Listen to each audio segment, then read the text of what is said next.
Com certeza você já viu um colar parecido com esse no pescoço de algumas pessoas. Você sabe o que ele é? Você sabe para que ele serve?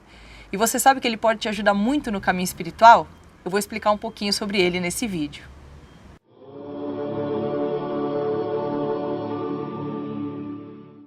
Então o nome desse colar é Japa Mala.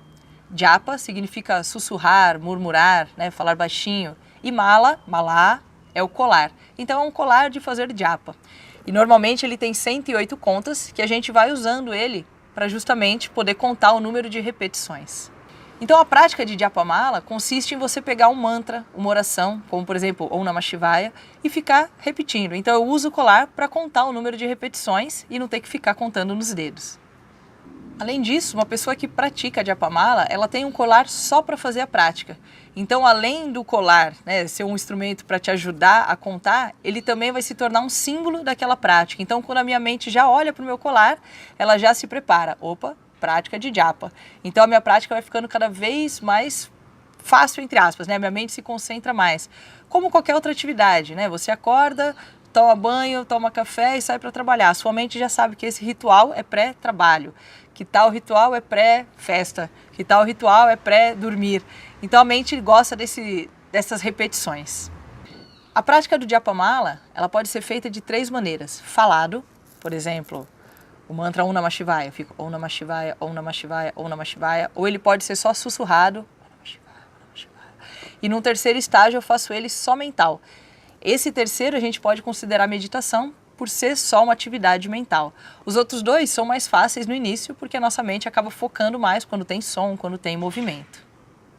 Essa prática, então, vai te dar 2 benefícios: foco mental e pureza na mente. E essas 2 qualidades são indispensáveis para quem quer estudar Vedanta, para quem quer ter esse conhecimento. A nossa mente, ela funciona por livre associação. Então, eu olho uma pessoa passando de vermelho, eu já lembro de um amigo meu que usava vermelho, daquele amigo eu já lembro da mãe dele, como será que tá a mãe dele? Nossa, ela teve uma doença, nossa, mas será que ela tá bem? Nossa, fulano também teve.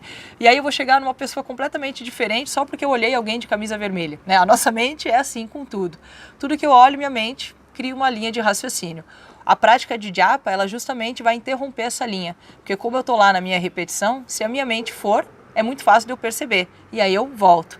Então eu vou treinando a minha mente a que eu consiga dominar um pouquinho essa linha de raciocínio. Isso não significa controlar a minha mente de maneira negativa. Em alguns momentos a gente precisa ter esse foco. Então se eu vou escrever, eu não posso que minha mente fique tendo associações e associações, senão eu começo escrevendo uma coisa, termino de outra. Quando eu estou conversando com uma pessoa, quando eu estou lendo, né, quando eu estou praticando yoga, minha mente precisa aprender a focar. Então o Japa, ele vai me dar essa ferramenta. A prática constante vai fazendo com que eu perceba que minha mente foi e eu faça ela voltar. E a outra coisa, que é a pureza da mente. Então, como eu vou ficar repetindo um mantra ou alguma oração, que normalmente é indicada pelo meu professor, com alguma palavra assim, que eu tenho uma familiaridade ou alguma energia que seja interessante para mim, normalmente vai ter o nome dessa energia, como Shiva, por exemplo, e um Namaha, uma saudação.